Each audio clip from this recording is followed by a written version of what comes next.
ಓಂ ಸಮರ್ಥ ಸದ್ಗುರು ಶ್ರೀ ಸಾಯಿನಾಥಾಯ ನಮಃ. ಶ್ರೀ ಸಾಯಿ ಸನ್ನಿಧಿ ಅಧ್ಯಾಯ 20 ಶ್ರೀಮತಿ ತಾರ್ಕಾಡ್.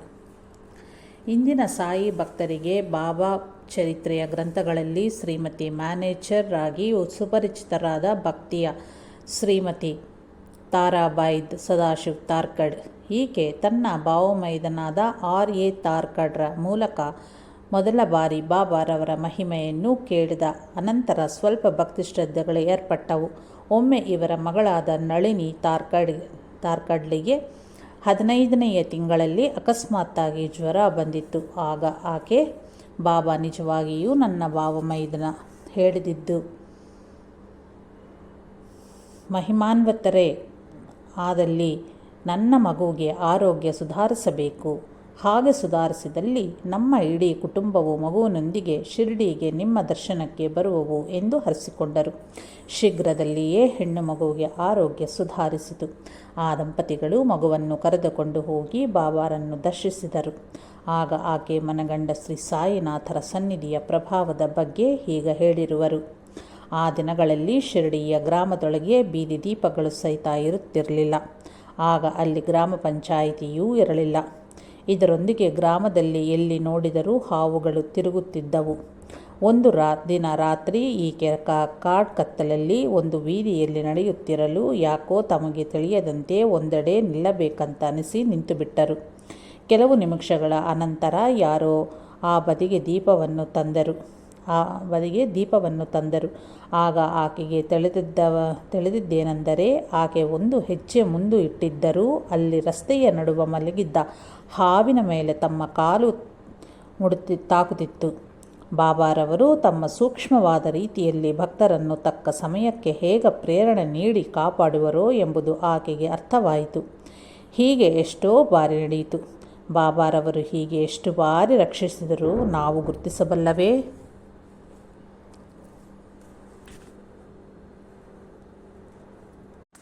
ಶ್ರೀಮತಿ ತಾರ್ಕಡರಿಗೆ ಯಾರನ್ನೂ ಅಸಹಿಸಿಕೊಳ್ಳದೆ ಎಲ್ಲರಲ್ಲಿಯೂ ಭಗವಂತನನ್ನು ನೋಡಬೇಕು ಎಂದು ಬಾಬಾ ಹೇಳಿಕೊಟ್ಟ ವಿಧಾನವಾದರೂ ಅನೂಹ್ಯವಾಗಿರುವುದು, ಊಹೆಗೂ ಮೀರಿದ್ದಾಗಿದೆ. ಶ್ರೀಮತಿ ತಾರ್ಕಾಡ್ರ ಸಮಕ್ಷದಲ್ಲಿ ಒಂದು ದಿನ ಒಬ್ಬ ಕುಷ್ಠರೋಗಿಯ ಮಸೀದಿಯನ್ನು ಪ್ರವೇಶಿಸುತ್ತಲೇ ಅವನನ್ನು ನೋಡಿ ಅಸಹಿಸಿಕೊಂಡರು. ಆದರೆ ಬಾಬಾ ಅವನ ಬಟ್ಟೆಯ ಚೀಲದಿಂದ ಹಾಲುಕೋವದ ಬಿಳ್ಳೆಯನ್ನು ತೆಗೆದು ಆಕೆಗೆ ಸ್ವಲ್ಪ ಕೊಟ್ಟು ತಿನ್ನೆಂದು ಆದೇಶಿಸಿದರು. ಬಾಬಾರವರು ಸ್ವಲ್ಪ ಬಾಯಿನಲ್ಲಿ ಹಾಕಿಕೊಂಡರು. ಅಂದಿನಿಂದ ಆರೋಗ್ಯದ ಬಗ್ಗೆ ವೈದ್ಯಶಾಸ್ತ್ರ ಹೇಳುವ ಸಾವಧಾನದ ವಿಧಾನಗಳಿಗಿಂತಲೂ ಬಾಬಾರವರ ಅನುಗ್ರಹವೇ ಬಲಿಷ್ಠವಾದುದೆಂದು ಶ್ರೀಮತಿ ತಾರ್ಕಾಡ್ ಗುರುತಿಸಿದರು. ಮೇಲಿನ ಪ್ರಸಂಗದ ವಿವರ. ಶ್ರೀಮತಿ ತಾರ್ಕಾಡ್ ಹೀಗೆ ಹೇಳಿದರು. ನಾವು ದ್ವಾರಕಾಮಾಯಿ ಮಸೀದಿಗೆ ಹೋಗಿ ಶ್ರೀ ಬಾಬಾರ ಬಳಿ ಕುಳಿತುಕೊಳ್ಳುತ್ತಿದ್ದೆವು. ಆ ಸಮಯದಲ್ಲಿ ಯಾರೋ ಬೇಕಾದರೂ ಪರಿಚಯದ ಅಗತ್ಯವಿರದೆ ಮಸೀದಿಯ ಮೆಟ್ಟಲೇರಿ ಬಂದು ಬಾಬಾರಿಗೆ ಪ್ರಣಾಮ ಸಲ್ಲಿಸಬಹುದಾಗಿತ್ತು. ಅಂತಹ ಸಂದರ್ಭವೊಂದರಲ್ಲಿ ನಾನು ಶ್ರೀ ಸಾಯಿನಾಥರ ಬಳಿಯ ಕುಳಿತಿರಲು ಕುಷ್ಠರೋಗಿಯೊಬ್ಬನು ಬಂದನು. ಅವನ ವ್ಯಾಧಿಯು ಉಳ್ಳನಗೊಂಡು ದೇಹದಿಂದ ದುರ್ವಾಸನೆ ಬರುತ್ತಲಿದ್ದು ಅತ್ಯಂತ ನಿಶ್ಶಕ್ತನೂ ಆಗಿದ್ದನು. ಆದರೂ ಅವನು ಅತ್ಯಂತ ಕಷ್ಟದೊಂದಿಗೆ ನಿಧಾನವಾಗಿ ತನ್ನ ಶಕ್ತಿಯನ್ನೆಲ್ಲ ಒಟ್ಟು ಮಾಡಿಕೊಂಡು ದ್ವಾರಕಾಮಾಯಿಯ 3 ಮೆಟ್ಟಿಲುಗಳನ್ನು ಏರಿ ದುನಿಯ ಬಳಿ ಹೋಗಿ ನಂತರ ಬಾಬಾರ ಬಳಿ ಬಂದು ತನ್ನ ಮಸ್ತಕವನ್ನು ಬಾಬಾರ ಪಾದಕಮಲಗಳ ಮೇಲೆ ಇಟ್ಟನು. ಇದಕ್ಕೆ ಅವನು ಸಾಕಷ್ಟು ಸಮಯವನ್ನು ತೆಗೆದುಕೊಂಡನು. ಅವನ ದೇಹದಿಂದ ಬರುತ್ತಿದ್ದ ದುರ್ಗಂಧವೂ ಬಹುಬಲವಾಗಿ ಇದ್ದಿತ್ತು. ಸದ್ಯ ಈಗ ಇವನು ಇಲ್ಲಿಂದ ಹೊರಟು ಬಿಡುವೆನೋ ಎಂದುಕೊಂಡೆನು. ಕಡೆಗೂ ಅವನು ಅತ್ಯಂತ ಪ್ರಯಾಸದಿಂದ ನಿಧಾನವಾಗಿ ಒಂದು ಕೊಳುಕು ಬಟ್ಟೆಯಲ್ಲಿ ಸುತ್ತಿದ ಗಂಟಿನೊಂದಿಗೆ ಮೆಟ್ಲು ಇಳಿದನು. ಆಗ ಉಪಶಮನಗೊಂಡಂತ ನಾನು, ಅಬ್ಬಾ ಧನ್ಯವಾದ ದೇವರೇ, ಕಡೆಗೂ ಹೊರಟನು ಎಂದು ಸ್ವಗತದಲ್ಲಿ ನನ್ನಲ್ಲಿ ನಾನೇ ಹೇಳಿಕೊಂಡೆನು. ತಕ್ಷಣವೇ ಶ್ರೀ ಸಾಯಿನಾಥರು ನನ್ನ ಮೇಲೆ ಅತ್ಯಂತ ತೀಕ್ಷ್ಣ ಮತ್ತು ಹರಿತವಾದ ತಮ್ಮ ದೃಷ್ಟಿಯನ್ನು ಬೀರಿದರು. ನನಗೆ ತಕ್ಷಣವೇ ಅವರು ನನ್ನ ಮನೋಗತವನ್ನು ಅರಿತರೆಂದು ತಿಳಿಯಿತು. ಕಷ್ಟರೋಗಿಯು ಸ್ವಲ್ಪ ದೂರ ಹೋಗುತ್ತಲೇ ಶ್ರೀ ಸಾಯಿ ಅವನನ್ನು ಕರೆದು ಅವನು ತಮ್ಮ ಬಳಿ ಹಿಂದಿರುಗಲು ಒಬ್ಬ ಸಹಾಯಕವನ್ನು ಕಳುಹಿಸಿದರು. ಕುಷ್ಠರೋಗಿಯು ಮತ್ತೆ ಬಂದನು. ಮತ್ತೆ ಹಿಂದಿನಂತೆಯೇ ಅತ್ಯಂತ ಕಷ್ಟದಿಂದ ಮೆಟ್ಲೇರಿ ದುರ್ವಾಸನೆಯ ಹೊರಸೂಸುತ್ತಾ ಬಾಬಾರಿಗೆ ವಂದಿಸಿದನು. ಬಾಬಾರವರು ಅವನ ಆ ಕೊಳುಕು ಚೀಲದ ಗಂಟನ್ನು ತೆಗೆದುಕೊಂಡು ಏನಿದು ಎಂದು ಕೇಳುತ್ತಲೇ ಗಂಟು ಬಿಚ್ಚಿದರು. ಅದರಲ್ಲಿ ಹಾಲು ಕೋವದ ಬಿಳ್ಳಿಗಳಿದ್ದವು. ಬಾಬಾರವರು ಒಂದು ಬಿಳ್ಳೆಯನ್ನು ತೆಗೆದುಕೊಂಡು ಅಷ್ಟು ಜನಗಳ ನಡುವೆ ನನಗೆ ಮಾತ್ರವಿತ್ತು ತಿನ್ನಂದರು. ಭಯದಿಂದ ಸ್ತಂಭೀಭೂತಳಾದನು. ದುರ್ನಾತ ಬೀರುವ ಕುಷ್ಠರೋಗಿಯು ಕೊಳುಕು ವಸ್ತ್ರದಿಂದ ಕೂಡಲ್ಪಟ್ಟ ಹಾಲು ಕೋವಾವನ್ನು ನಾನು ತಿನ್ನುವುದೇ ಎಂದುಕೊಂಡೆನು. ಆದರೆ ಅದು ಬಾಬಾರ ಆದೇಶವಾಗಿತ್ತು. ಆದೇಶ ಪಾಲಿಸದೆ ಅನ್ಯ ಮಾರ್ಗವಿರಲಿಲ್ಲ. ಹಾಗಾಗಿ ತಿಂದೆನು. ಬಾಬಾರವರು ಇನ್ನೊಂದು ಬಿಳಿಯ ತೆಗೆದುಕೊಂಡು ತಮ್ಮ ಬಾಯಿಯಲ್ಲಿ ಹಾಕಿಕೊಂಡರು. ಮಿಕ್ಕ ಬಿಳ್ಳೆಗಳನ್ನು ಅವನೊಂದಿಗೆ ಕಳುಹಿಸಿಕೊಟ್ಟರು. ಬಾಬಾರವರು ಹಲವು ರೀತಿಗಳಲ್ಲಿಯೂ ಶ್ರೀಮತಿ ತಾರ್ಕಾಡರನ್ನು ಅನೇಕ ಬಾರಿ ಕಾಪಾಡಿದರು. ಒಮ್ಮೆ ಶಿರಡಿಯಲ್ಲಿ ಇರುವಾಗ ಶ್ರೀಮತಿ ತಾರ್ಕಾಡರ ಕಣ್ಣುಗಳಿಗೆ ಅತ್ಯಂತ ಬೆನೆಯುಂಟಾಗಿ ನೀರು ಸುರಿಯಲಾರಂಭಿಸಿತು. ಆದರೂ ಎಂದಿನಂತೆಯೇ ಮಸೀದಿಗೆ ಹೋಗಿ ಬಾಬಾರ ಮುಂದೆ ಕುಳಿತರು. ಆಗ ಬಾಬಾ ಕೆಲವು ಕ್ಷಣ ಆಕೆಯ ಕಣ್ಣಲ್ಲಿ ಕಣ್ಣಿಟ್ಟು ನೋಡಿದರು. ಆಗಿಂದಾಗಲೇ ಆಕೆಗೆ ಕಣ್ಣಿನ ಬೆನೆ ಕಡಿಮೆಯಾಗಿ ನೀರು ಸುರಿಯುವುದು ನಿಂತಿತು. ಆದರೆ ಬಾಬಾರ ಕಣ್ಣುಗಳಿಂದ ನೀರು ಸುರಿಯಲಾರಂಭಿಸಿತು. ಆಕೆಯ ಬಾಧೆಯನ್ನು ಬಾಬಾ ತಾವು ತೆಗೆದುಕೊಂಡು ಆಕೆಯನ್ನು ಕಾಪಾಡಿದರು. ಒಂದು ಬಾರಿ ತಾರ್ಕಡ್ ದಂಪತಿಗಳು ಶಿರಡಿಗೆ ಹೊರಟಾಗ ತಮ್ಮೊಂದಿಗೆ ತಮ್ಮ ಸೇವಕವನ್ನು ಕರೆದೊಯ್ದರು. ಒಂದು ದಿನ ಅವನಿಗೆ ತೀವ್ರವಾದ ಸೊಂಟೆ ನೋವು ಬಂದು ಮೇಳಲಾದನು. ಆ ದಿನಗಳಲ್ಲಿ ಗ್ರಾಮದಲ್ಲಿ ಯಾವ ರೀತಿಯ ವೈದ್ಯ ವಸತಿಯೂ ಇರಲಿಲ್ಲ. ಆಗ ತಾರ್ಕಡ್ ಬಾಬಾರ ಎದುರು ಹೋಗಿ ನಿಂತರು. ಅವರನ್ನು ನೋಡುತ್ತಲೇ, ಬಾಬಾ, ನನ್ನ ಕಾಲು ಬಹಳ ನೋಯುತ್ತಿದೆ, ಸೂಲಿ ತಡೆಯಲಾಗುತ್ತಿಲ್ಲ ಎಂದರು. ಆಗೊಬ್ಬ ಭಕ್ತನು ಅದನ್ನು ಕಡಿಮೆ ಮಾಡಲು ಏನಾದರೂ ಮಾಡಬಲ್ಲವೇ ಎಂದರು. ಆಗ ಬಾಬಾ, ಹೌದು, ಹಸಿರುಗಳನ್ನು ಬಿಸಿ ಮಾಡಿ ಎಲೆಗಳನ್ನು ಬಿಸಿ ಮಾಡಿ ಅವುಗಳನ್ನು ಹಚ್ಚಿದಲ್ಲಿ ಸೂಲಿ ಕಡಿಮೆ ಆಗುವುದು ಎಂದರು. ಯಾವ ಗಿಡದ ಎಲೆಗಳು ಎಂದು ಕೇಳಿದನು ಭಕ್ತನೊಬ್ಬ. ಬಾಬಾ, ಅದು ಲೆಂಡಿ ಕಾಲುವೆಯ ಬಳಿ ಸಿಗುವ ಎಲೆಗಳು ಎಂದರು. ಅದು ಕೋರ್ಪಟ್ ಎಲೆಗಳೇ ಎಂದು ಒಬ್ಬರು ಕೇಳಿದಾಗ, ಹೌದು, ಆ ಎಲೆಗಳೇ ತಂದು ಉದ್ದುದ್ದ ಸೀಳಿ ಬೆಂಕಿಯ ಮೇಲೆ ಹಿಡಿದು ಬಿಸಿ ಮಾಡಿ ಹಚ್ಚಿ ಕಟ್ಟಿದರೆ ಕಡಿಮೆ ಆಗುವುದು ಎಂದರು ಬಾಬಾ. ಬಾಬಾರು ಹೇಳಿದ ಮಾತುಗಳು ತಮ್ಮ ಸೇವಕನ ಬಗ್ಗೆಯೇ ಎಂದು ಗುರುತಿಸಿದರು ತಾರ್ಕಡ್. ಆ ಗಿಡದ ಎಲೆಗಳ ತಂದು ಅವನಿಗೆ ಅಂತಹ ಚಿಕಿತ್ಸೆ ಮಾಡಿದಾಗ ಅವನ ಬಾಧೆಯು ಸಂಪೂರ್ಣವಾಗಿ ಕಡಿಮೆಯಾಯಿತು.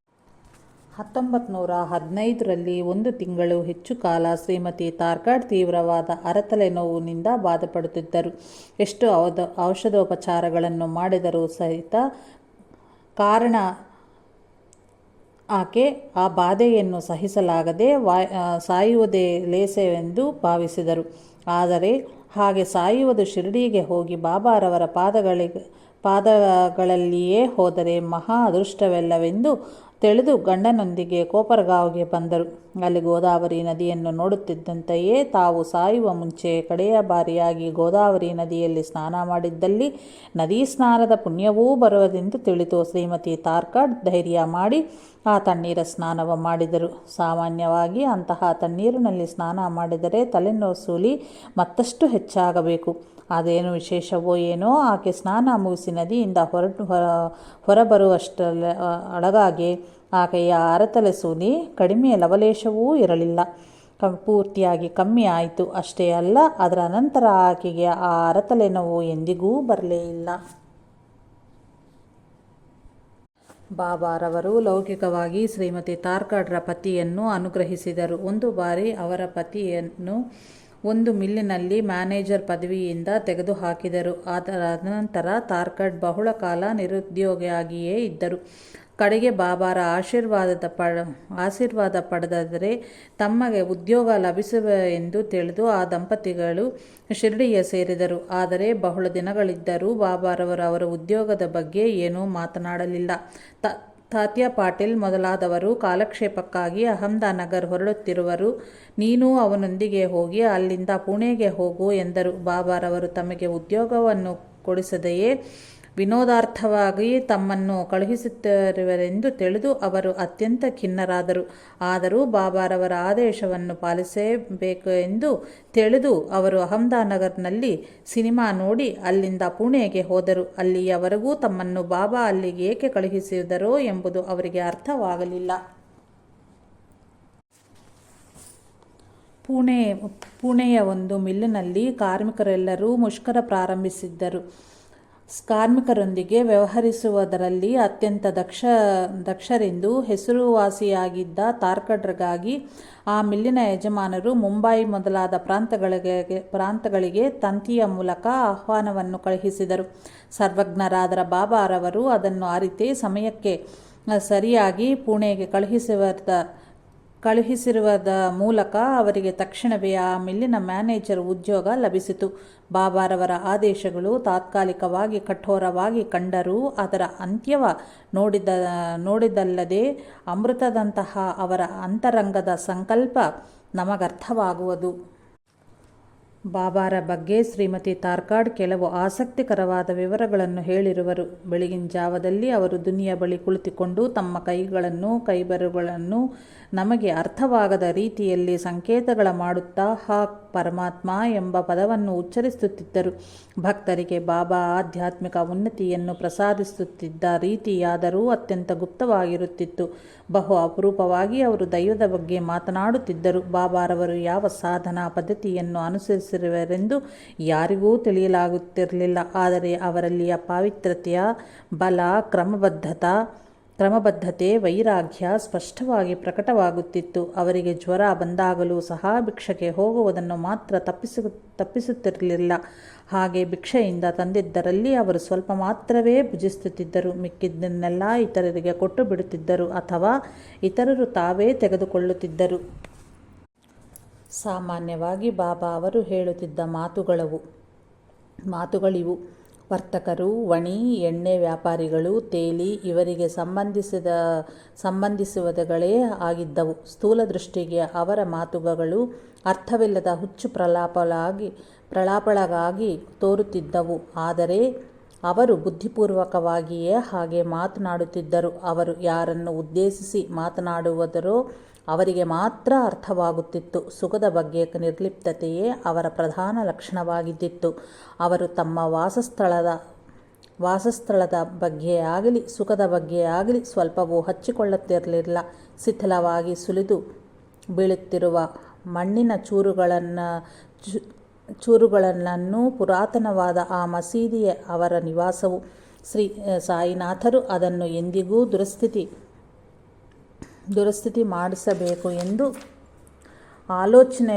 ಆಲೋಚಿಸುತ್ತಿರಲಿಲ್ಲ. ಯಾರಾದರೂ ಅದನ್ನು ದುರಸ್ತಿ ಮಾಡಬೇಕೆಂದುಕೊಂಡರೋ ಅವರಿಗೆ ಅಡ್ಡಿಯುಂಟು ಮಾಡುತ್ತಾ ಇದ್ದರು. ಅವರು ಬಾಬಾ ದಿನ ಬಿಟ್ಟು ದಿನ ರಾತ್ರಿ ಸಮಯದಲ್ಲಿ ಚಾವಡಿಯಲ್ಲಿ ವಿಶ್ರಮಿಸಲು ತೆರಳಿದಾಗ ಮಾತ್ರವೇ ಭಕ್ತರು ಮಸೀದಿಯಲ್ಲಿ ದುರಸ್ತಿಯನ್ನು ಮಾಡುತ್ತಿದ್ದರು. ಹಾಗೆ ಒಂದೇ ರಾತ್ರಿಯಲ್ಲಿಯೇ ಮಸೀದಿಯ ನೆಲವನ್ನು ಚೆನ್ನಾಗಿಸಿದರು. ಬಾಬಾರವರಿಗೆ ಪ್ರತ್ಯೇಕವಾದ ಸಾಧನಾ ಮಾರ್ಗ ಯಾವುದೂ ಇರಲಿಲ್ಲ. ಆದರೆ ಯಾರಿಗಾದರೂ ಯೋಗ ಮಾರ್ಗದಲ್ಲಿ ತೊಂದರೆಯುಂಟಾದಾಗ ಅವರು ನಿವಾರಿಸುತ್ತಿದ್ದರು. ಯೋಗ ಸಾಧಕನೊಬ್ಬನಿಗೆ ಒಮ್ಮೆ ಮೂಲವ್ಯಾಧಿಯಾಗಿ ಬಹಳ ರಕ್ತ ಹೋಗುತ್ತಿತ್ತು. ಅವನು ಬಾಬಾ ಬಳಿ ಬಂದು ಅವರ ಸಹಾಯದಿಂದ ಆ ವ್ಯಾಧಿಯನ್ನು ಗುಣಪಡಿಸಿಕೊಂಡನು. ಬಾಬಾರ ಔದಾರ್ಯಕ್ಕೆ ಮಿತಿಯೇ ಇರಲಿಲ್ಲ. ನಿತ್ಯವೂ ಅವರಿಗೆ ಬರುತ್ತಿದ್ದ ದಕ್ಷಿಣೆಯ ಮೊತ್ತ ಆ ಕಾಲದಲ್ಲಿ ಹಲವು ನೂರುಗಳಾಗಿದ್ದವು. ಅದೆಲ್ಲವನ್ನೂ ಅವರು ಹಂಚಿಬಿಡುತ್ತಿದ್ದರು. ಅವರಲ್ಲಿಗೆ ಬರುತ್ತಲಿದ್ದ ಭಜನಾ ವೃಂದ ಮತ್ತು ಫಕೀರರಿಗೆ ಅವರು ಉದಾರವಾಗಿ ಸತ್ಕರಿಸುತ್ತಿದ್ದರು. ಅವರು ಆತ್ಮ ಸಂಯಮ ಮತ್ತು ಶಾಂತ ಸ್ಥಿತಿಯು ಅನೂಹ್ಯವೇ ಸರಿ. ಅವರಿಗೆ ಮಾವಿನ ಹಣ್ಣು, ಸಜ್ಜಿಗೆ, ಚಪ್ಪರದವರೆಕಾಯಿ ಎಂದರೆ ಇಷ್ಟವೆಂದು ಕೆಲವರು ಭಾವಿಸಿದರೂ ನಿಜವಾಗಿಯೂ ಭಕ್ಷಕಗಳಲ್ಲಿ ಅವರಿಗೆ ಇಷ್ಟಗಳೇ ಇರಲಿಲ್ಲ.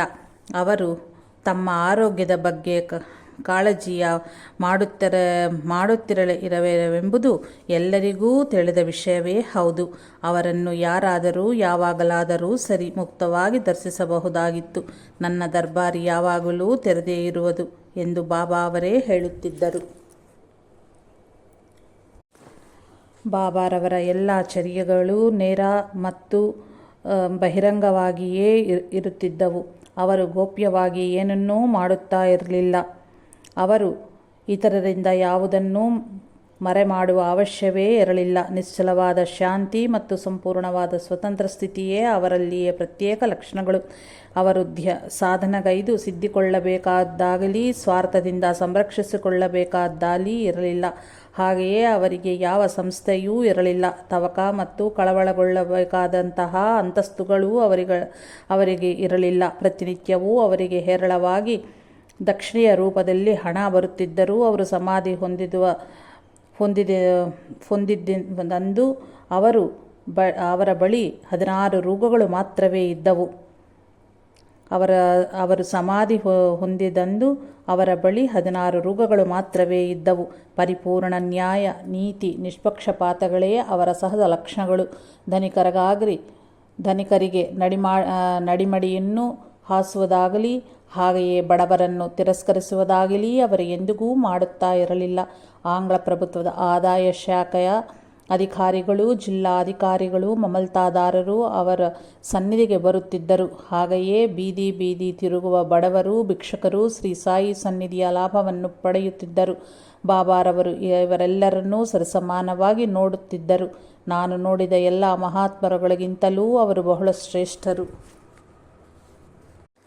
ಶ್ರೀ ಸಾಯಿ ಸನ್ನಿಧಿಯ ಕುರಿತು ಪ್ರತ್ಯೇಕವಾಗಿ ಶ್ರೀಮತಿ ತಾರ್ಕಡ್ ಹೀಗೆ ಹೇಳಿರುವರು. ಅಲ್ಲಿಗೆ ಶ್ರೀ ಸಾಯಿ ಸನ್ನಿಧಿಗೆ ಹೋಗುತ್ತಿದ್ದಂತೆಯೇ ನಮಗ್ಯಾವ ಭಯವೂ ಬರದೆಂಬ ಸ್ಥೈರ್ಯ ಬರುತ್ತಿತ್ತು. ನಾನು ಹೋಗಿ ಅವರ ಬಳಿ ಕುಳಿತುಕೊಳ್ಳುತ್ತಿದ್ದಂತೆಯೇ ನನ್ನ ಎಲ್ಲ ಬಾಧೆಯೂ ನಿರ್ಮೂಲನವಾಗುತ್ತಿತ್ತು. ಅಷ್ಟೇ ಅಲ್ಲ, ಈ ಶರೀರ ಪ್ರಾಪಂಚಿಕ ಹೊಣೆ ಚಿಂತೆಗಳೆಲ್ಲವೂ ನೆನಪಿರ್ತಾ ಇರಲಿಲ್ಲ. ಗಂಟೆಗಳು ಅಲ್ಲಿಯೇ ಆಧ್ಯಾತ್ಮದ ಆನಂದದಲ್ಲಿ ಪರವಶಗೊಂಡು ಸಮಯದ ಪರಿಯವೇ ಇರುತ್ತಿರಲಿಲ್ಲ. ಅವರ ಸನ್ನಿಧಿಯಲ್ಲಿ ನಿಜವಾದ ಎಷ್ಟೋ ಮಂದಿ ಭಕ್ತರು ಪಡೆಯುವ ಅನುಭವ ಇದೇ ಆಗಿರುತ್ತದೆ. ಬಾಬಾರವರೇ ನಮ್ಮ ಸರ್ವಸ್ವ, ತಾವು ದೇಹಕ್ಕೆ ಪರಿಮಿತರೆಂಬ ಭಾವವು ಅವರಲ್ಲಿ ಲವಕೇಶವೂ ಇರಲಿಲ್ಲ. ಅವರು ಸಮಾಧಿಯನ್ನೈದ ಅನಂತರ ನಾನು ಕಳೆದುಕೊಂಡ ಅವರ ಸನ್ನಿಧಿಯ ಎಷ್ಟು ಅಮೂಲ್ಯವಾದುದೆಂದು ಈಗ ನನಗೆ ಅರ್ಥವಾಗುತ್ತಲಿದೆ. ಇದರ ಅನಂತರ ಆ ದೇಹವು, ಬಾಬಾರ ಶರೀರವು, ಪ್ರಪಂಚವನ್ನು ಮರೆಸುವ ಆನಂದವು ಈಗ ಲಭಿಸಿದಲ್ಲವೇ? ನಿಜವಾಗಿಯೂ ನಮ್ಮ ಪ್ರಾಣವೇ ಹೋದಂತಾಗಿದೆ. ನಮಗೆ ನಮ್ಮಗಳ ದೇಹ ಮಾತ್ರ ಮಿಕ್ಕಿದೆ. ಅವರ ಕಣ್ಣುಗಳಲ್ಲಿ ಎಷ್ಟು ಶಕ್ತಿ ಮತ್ತು ತೀಕ್ಷ್ಣತೆ ಇದ್ದಿದ್ದರೆಂದರೆ ಅವರ ಕಣ್ಣಲ್ಲಿ ಕಣ್ಣಿಟ್ಟು ನೋಡಲು ಯಾರಿಗೂ ಸಾಧ್ಯವಾಗದು. ಅಣುವಿನಿಂದ ಮೊದಲಾಗಿ ನಖಶಿಖಾವಂತವೂ ನಮ್ಮ ವಾಸ್ತವ ಸ್ಥಿತಿಯನ್ನು ಪ್ರತ್ಯಕ್ಷವಾಗಿ ಅವರು ಓದುತ್ತಿರುವಂತೆ ಭಾಸವಾಗುತ್ತಿತ್ತು. ನಾವು ಸ್ವಲ್ಪ ಹೊತ್ತಿನಲ್ಲಿಯೇ ದೃಷ್ಟಿಯ ಮುಖವಾಗಿಸಿ ವಿನಮ್ರರಾಗದೆ ಅನ್ಯ ಮಾರ್ಗವೇ ಇರುತ್ತಿರಲಿಲ್ಲ. ಅವರು ನಮ್ಮ ಹೃದಯದಲ್ಲಿ ಮಾತ್ರವೇ ಅಲ್ಲದೆ ನಮ್ಮ ದೇಹದ ಪ್ರತಿ ಅಣುವಿನಲ್ಲಿಯೂ ಇರುವೆಂದು ತಿಳಿಯುತ್ತಿತ್ತು. ಅವರು ಮಾತನಾಡಿದ ಕೆಲವು ಮಾತುಗಳಿಂದಲೇ ಅಥವಾ ಒಂದು ಭಂಗಿಮೆಯಿಂದಲೇ ಅವರಿಗೆ ನಮ್ಮ ಭೂತ ಭವಿಷ್ಯತ್ ವರ್ತಮಾನಗಳಿಗೆ ಅಲ್ಲದೆ ಎಲ್ಲವೂ ತಿಳಿಯದೆಂದು ಸ್ಪಷ್ಟವಾಗುತ್ತಿತ್ತು. ಸಂಪೂರ್ಣವಾದ ವಿಶ್ವಾಸದೊಂದಿಗೆ ಅವರಲ್ಲಿ ಆತ್ಮಸಮರ್ಪಣೆ ಮಾಡಿಕೊಳ್ಳದ ಹೊರತು ನಮಗೆ ಬೇರ್ಯಾವ ಚಿಂತನೆಯೂ ಬರುತ್ತಿರಲಿಲ್ಲ. ಹಾಗೆ ಮಾಡಿದ್ದಲ್ಲಿ ಪ್ರತಿ ಸಣ್ಣ ವಿಷಯದಿಂದ ಅತಿ ಕಷ್ಟದ ಪರಿಸ್ಥಿತಿಯಲ್ಲಿಯೂ ನಮ್ಮ ಯೋಗಕ್ಷೇಮವನ್ನು ಅವರೇ ನೋಡಿಕೊಳ್ಳವರು. ಅವರನ್ನು ದೈವವನ್ನರಿ, ಸಹಜ ಸ್ಥಿತಿಯನ್ನೈದ ಸತ್ಪುರುಷರನ್ನರಿ ಅಥವಾ ಇನ್ನೇನಾದರೂ ಹೇಳಿ, ಅವರು ಸರ್ವಾಂತರ್ಯಾಮಿ, ಮಹಾಶಕ್ತಿಯುತವಾದ ಅವರ ಸನ್ನಿಧಿಯಲ್ಲಿ ಯಾವ ರೀತಿಯ ಸಂದೇಹ, ಸಂಶಯ, ಭಯ, ಪ್ರಶ್ನೆಗಳಿಗೂ ತಾವಿರದು. ಯಾರಾದರೂ ಸರಿಯೇ ತಮ್ಮ ಆತ್ಮವನ್ನು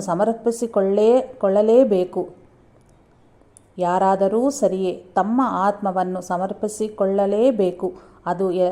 ಅದು ಎಲ್ಲದಕ್ಕಿಂತಲೂ ಉತ್ತಮ, ಶುಭಪ್ರದವಾದ ಮಾರ್ಗವೆಂದು ಮತ್ತು ಏಕೈಕ ಕರ್ತವ್ಯವೆಂದು ನಾವು ಗುರುತಿಸಬೇಕು. ಶ್ರೀ ಸಾಯಿನಾಥಾರ್ಪಣಮಸ್ತು. ಶುಭಂ ಭವತ್ತು. ಜೈ ಸಾಯಿ ಮಾಸ್ಟರ್.